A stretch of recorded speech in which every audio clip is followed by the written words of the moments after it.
Welcome back to the second part of our Jujutsu Kaisen recap of the Shibuya incident arc. Get ready for more excitement as we dive back into the intense battles and thrilling adventures of our favorite sorcerers. In this continuation, we'll explore the aftermath of the chaotic events in Shibuya and witness the resilience of our heroes as they face ever-growing threats. Join us as we unravel the mysteries and uncover the secrets hidden within the world of Jujutsu sorcery. Don't miss out on the action-packed journey that lies ahead. After parting ways with Megumi near Shibuya Tower, Yuji sprints along the expressway towards Shibuya Station. As he races across a bridge, Yuji spots civilians under attack by transfigured humans below. Faced with a large number of assailants, Yuji wrestles with the decision to intervene, knowing he can't stand idly by, yet realizing he lacks the time to save everyone. The proximity to Shibuya Station only heightens his internal conflict. Suddenly, a familiar phrase, spiced codro, reaches his ears, sparking a glimmer of hope. Yuji identifies the source as Toad, who signals him with a peace sign.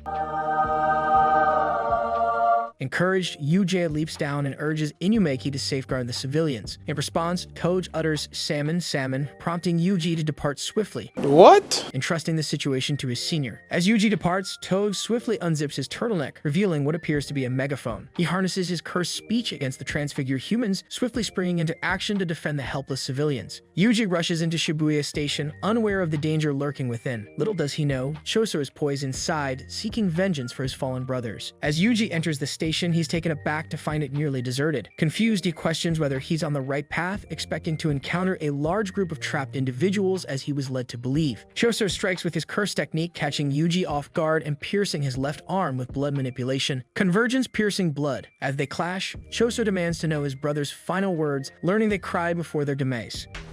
Despite Yuji's efforts, he struggles against Choso's relentless assault. However, Mechamura reactivates, offering Yuji a strategy. They lead Choso into a bathroom flooded with water. Though the Mechamura robot is destroyed in the process, the water disrupts Choso's outer blood, hindering his full capabilities and giving Yuji an opportunity to gain the upper hand. Despite Yuji's efforts, Choso manages to strike his liver, leaving Yuji gravely injured. With a fatalistic resolve, Yuji unleashes all his remaining strength, intent on bringing Choso down with him. However, Choso swiftly forms a shield with his blood, deflecting Yuji's divergent fist and renders him unconscious.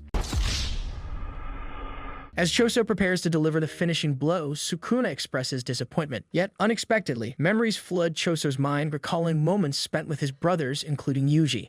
Overwhelmed by this revelation, Choso is thrown into disbelief, prompting him to retreat in confusion. Later, the Hasaba sisters stumble upon the unconscious Yuji. Inside the smallpox deity's domain expansion, Yuji witnesses Mei Mei's struggle as she momentarily gets trapped underground beneath one of the curse's gravestones. Despite Mei Mei's efforts, she finds herself ensnared once again, this time inside a coffin, as the curse counts down to her potential demise. Recognizing the deadly pattern of the curse's technique, Mei Mei devises a plan to outsmart it. Understanding that the curse targets the individual with the strongest cursed energy, Mei Mei manipulates her innate technique to redirect the curse's focus onto one of her crows. Sacrificing the crow as a distraction, Mei Mei buys herself precious time to strategize further. She enlists Ryu as assistance, willing to risk his life to protect her. As Ryu becomes the curse's target, Mei Mei unleashes a devastating attack, disabling the curse's ability to harm them. With their combined efforts, they manage to neutralize the curse, albeit at great cost. Mei Mei's crow, vital in their victory, perishes alongside the curse. Revealing the true extent of her power, Mei Mei unleashes her signature technique, Bird Strike, unleashing a barrage of crows to annihilate their opponent. With the domain dispelled, Mei Mei and Ryu confront Pseudo-Geto, ready to face the next challenge head-on. Elsewhere, Nanami, Maki, and Naobito discuss the situation regarding Gojo's imprisonment. Their conversation is interrupted by the sudden appearance of the cursed spirit Dagon, who unveils its evolved form as a powerful cursed womb. Despite Naobito's valiant efforts with his projection sorcery, Dagon gains the upper hand by activating his domain expansion, ensnaring the trio within his domain. Nanami and Naobito find themselves overwhelmed by a swarm of Shikigami within Dagon's domain, while Maki narrowly escapes their clutches. Meanwhile, Megumi enters the domain and initiates a domain clash to divert Dagon's attention. Megumi deduces that Dagon is the master of the domain, prompting the cursed spirit to attack him with Shikigami. However, he misses, leading to a moment of confusion for Dagon. Maki strikes him with Playful Cloud, causing him to recoil, followed by another powerful blow that sends him flying into the ocean. Recovering from the assault, Dagon realizes that Megumi's domain is engaging in a tug-of-war with his, nullifying his guarantee hits. Determined to defeat Megumi, Dagon sends two fish Shikigami towards him, only for Nanami to appear and swiftly destroy them. Nanami inquires about Yuji and Ino's well-being before focusing on protecting Megumi. Meanwhile, Naobito joins the fray with blinding speed, followed by Maki, who dispatches Dagon's Shikigami. Mahito deals a significant blow to Dagon, causing the cursed spirit to lose his right arm. Undeterred, Dagon attempts to thwart their escape plan by rushing to stop them. As Megumi works to create a hole in the domain's barrier for their escape, Nanami calls for the Zenins to assemble. However, just as they are about to exit the domain, Toji Fushiguro enters through the hole, throwing a wrench into their plans. Upon entering the domain, Toji swiftly seizes Meiki's cursed tool and sets his sights on the formidable opponent Dagon. Spectators watch in disbelief as Toji effortlessly outmatches Dagon with his incredible speed and strength, easily deflecting all of the cursed spirit's attacks before ultimately delivering a fatal blow, putting an end to the domain. Before anyone can react, Megumi is abruptly propelled out of the building, coming face to face with Toji himself. Meanwhile, Jogo emerges to mourn Dagon's demise before swiftly dispatching Nanami, Maki, and Mahito with his overwhelming power. Sensing Sukuna's presence, Jogo hastily makes his way to where the Hasaba sisters are feeding Yuji a finger. Scaring off Hasaba sisters, Jogo proceeds to feed Yuji 10 fingers, bringing the total to 15 within him. Sukuna awakens, stunning Jogo and the Hasabas with his overwhelming presence. Curious, Sukuna asks the Hasabas what they desire in return for providing the finger. They request Sukuna to eliminate the imposter inhabiting Gito's body, offering another finger's location as additional compensation. Irritated by their request, Sukuna mercilessly slays them both.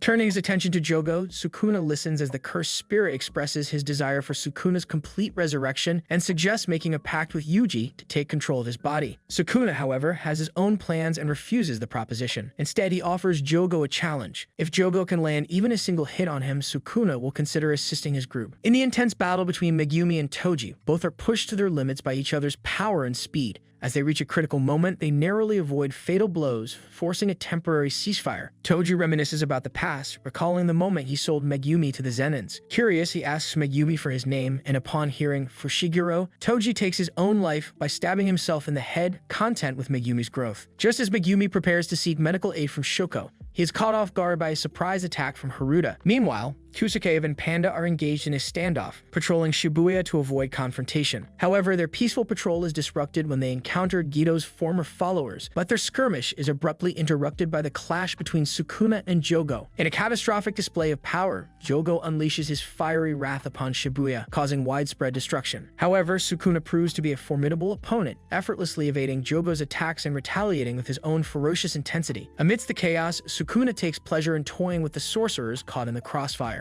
As the battle reaches its climax, Sukuna unveils his open technique, showcasing his mastery of fire to directly confront Jogo. Overwhelmed by Sukuna's power, Jogo meets his demise in a blaze of flames. In the afterlife, he reunites with his fallen comrades, Nanami and Dagon, expressing their desire to meet again. Sukuna acknowledges Jogo's strength before moving on. Meanwhile, Sukuna encounters a figure from his past, Uram, while elsewhere, a mysterious creature sets its sights on Haruta and the unconscious Megumi. Megumi, pushed to the brink by Haruta and facing imminent death, resorts to his final desperate gambit, the summoning of 8-handled sword divergent Sila Divine General Mahoraga, the most formidable Shikigami of the 10 Shadows. Initiating the ritual, Megumi is swiftly rendered unconscious, leaving Haruta on the brink of defeat until Sukuna intervenes. Sukuna, recognizing the gravity of the situation and intrigued by the powerful Shikigami, decides to face Mahoraga himself. Megumi remains trapped in a death-like state, awaiting the outcome of the battle between Sukuna and the formidable Shikigami. Unbeknownst to him, his fate hangs in the balance, potentially becoming a pawn in Sukuna's future schemes. In an epic clash of titans, Sukuna and Mahoraga engage in a brutal battle across the streets of Shibuya. As the fight unfolds, Sukuna gradually comprehends Mahoraga's ability to adapt and counter his attacks. Realizing that conventional methods won't suffice, Sukuna unleashes his ultimate technique, the domain expansion known as Malevolent Shrine. With Malevolent Shrine activated, Sukuna unleashes devastating slashes, obliterating everything within a 140-meter radius, including Mahoraga and Haruta, who attempts to flee but meets his demise. As the dust settles, Shibuya lies in ruins and Sukuna, with his time running short, swiftly takes Megumi out of harm's way to ensure his recovery. Returning to Yuji, Sukuna unveils the aftermath of his destructive power, leaving Yuji traumatized by the devastation wrought by his own cursed form. Overwhelmed with guilt, Yuji blames himself for the casualties incurred. Meanwhile, amidst the chaos, a half-burned Nanami wanders the desolate subway tunnels.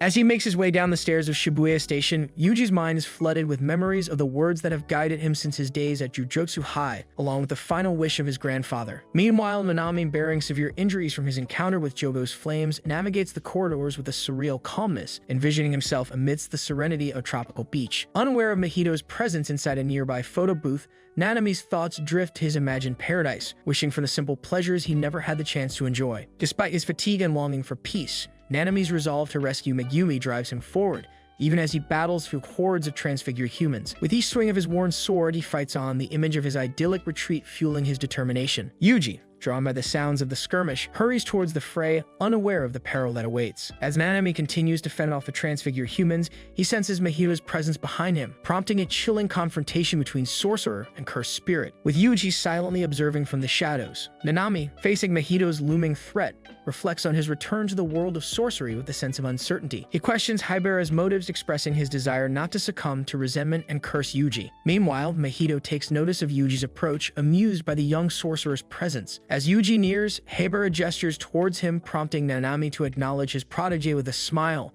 entrusting him with the task of vanquishing Mahito. However, before he can offer any further guidance, Mahito ruthlessly extinguishes Nanami's life, shocking Yuji to his core. Enraged by the senseless act, Yuji confronts Mahito head-on, determined to avenge his fallen mentor. In their ensuing battle, Mahito demonstrates his cunning and power, conjuring barriers and transfigured creatures to impede Yuji's advance. Despite the odds stacked against him, Yuji refuses to yield, channeling his resolve into every strike as he clashes with the malevolent curse. An enraged Yuji fights Mahito as the two exchange blows all throughout the subway, with Mahito taking advantage of Yuji's emotional instability to get under his skin. Meanwhile, a double of himself that Mahito had created earlier when hunting for Yuji encounters Nobara out on the streets. After she starts to fight him, he decides to target her in order to drive Yuji further into despair. After ensuring Akari's safety, Nobara refuses to remain idle while her comrades continue to battle within the veil. Determined to confront the Mahito double, she plunges back into the fray, ready to face the malevolent foe. As the clash unfolds, Nobara discovers a startling revelation. Her resonance ability proves to be the perfect weapon against Mahito, striking at the very essence of his being and dealing significant damage to both the doppelganger and the main body engaged in combat with Yuji. Witnessing the effectiveness of Nobara's assault reignites Yuji's fighting spirit, driving him to unleash a relentless barrage of attacks against Mahito.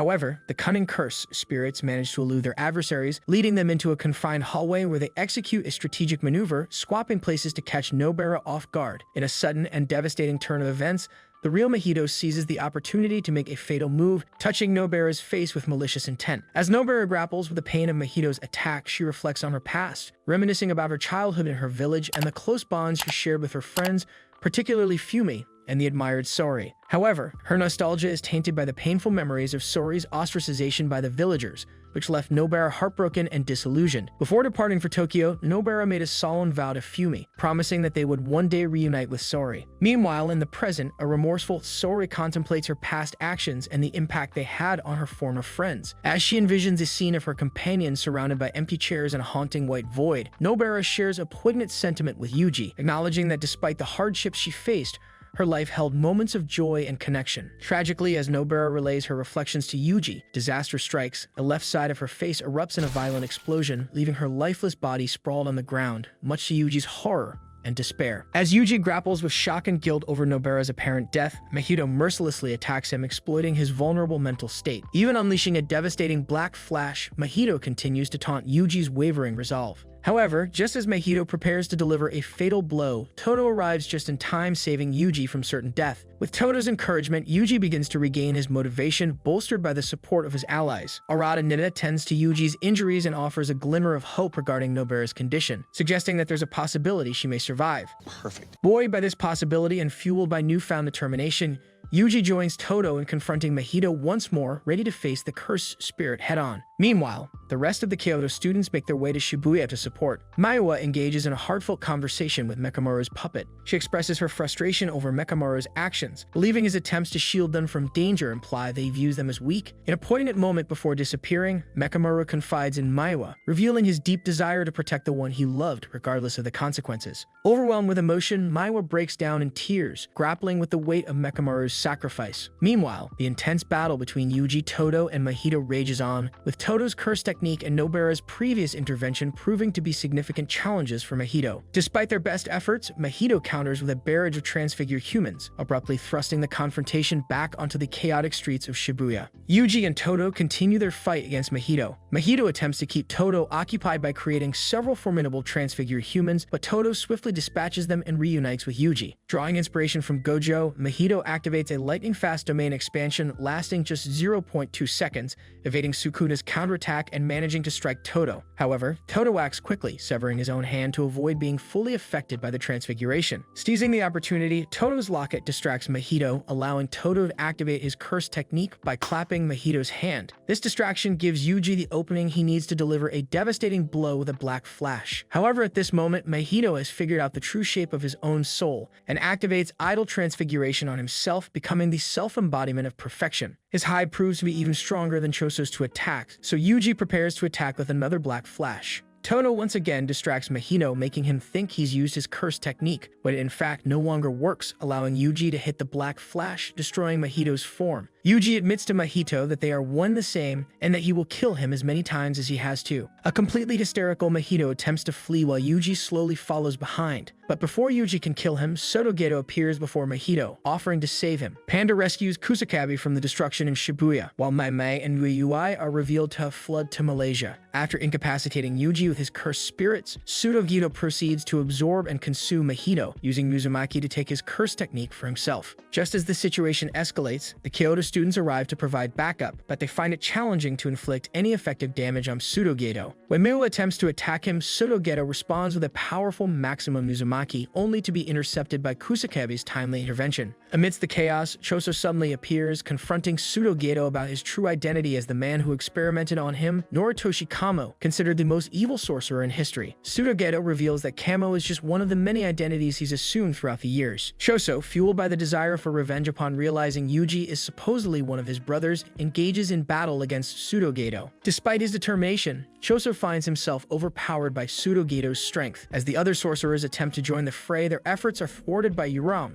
who freezes them solid using the Frost Calm Curse technique. Just when it seems hopeless, Yuki Tsukumo arrives on the scene to lend her assistance, turning the tide of the battle. Nice. Yuki confronts Pseudo-Geto over their conflicting ideologies about the future of humanity's evolution. While Yuki advocates for the eradication of cursed energy as the next step, Pseudo-Geto stands firm in his belief of optimizing cursed energy for advancement. Undeterred by Yuki's stance, Pseudo-Geto takes decisive action by remotely activating Mahito's idle transfiguration on two distinct groups across Japan: those who have consumed cursed objects similar to Yuji, and those possessing latent curse techniques akin to Junpei. This unprecedented move results in the transformation of these individuals into sorcerers, effectively altering the landscape of the supernatural world. Among those awakened to their newfound abilities is Sumiki Fushiguro. Pseudo-Geto declares his intention to force the two groups of newly awakened sorcerers to kill each other, aiming to gain a deeper understanding of cursed energy. Meanwhile, Raon's ice melts due to poison from Choso's blood. Despite this setback, Pseudo-Geto unleashes a horde of cursed spirits, allowing them to escape. He tells Yuji that he has high expectations for him and Sukuna that he intends to bring the world back to that of the Heian Age.